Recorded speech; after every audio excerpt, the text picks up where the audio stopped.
في لحظة إلهام، الشاعر الكبير أحمد رامي كتب كلمات أغنية جديدة كان عنوانها آنذاك عودت عيني على رؤياك وقلبي سلم لك أمري. بعد ما كتبها وراح لصديقه الموسيقار محمد أبو وهاب وقال له الأغنية دي كلماتها كذا، فأعجب جدا بها الموسيقار محمد أبو وهاب وبدأ في تلحينها بالفعل، لكن توقف. ومرت الأيام والأغنية ما زالت مع محمد عبد الوهاب. بالصدفة جاءت سيرة الأغنية دي في حديث ما بين الشاعر أحمد رامي والسيدة أم كلثوم، فقلت أنت مسمعني كلمات الأغنية دي. بعد ما سمعتها قلت لا، أنا لازم أغنيها.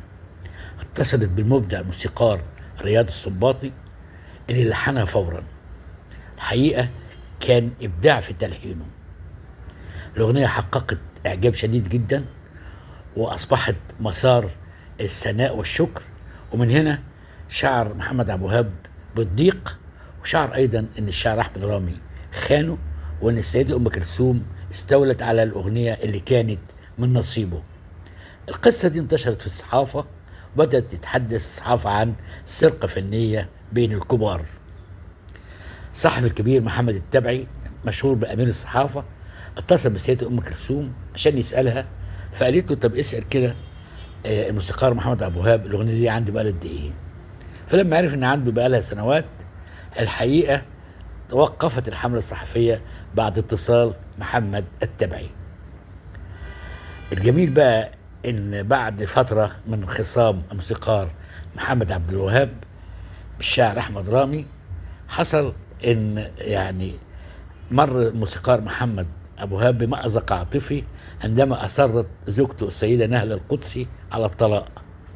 الشاعر أحمد رامي لما عرف بالواقعة دي كتب أغنية قالوا لي هاني الود عليه.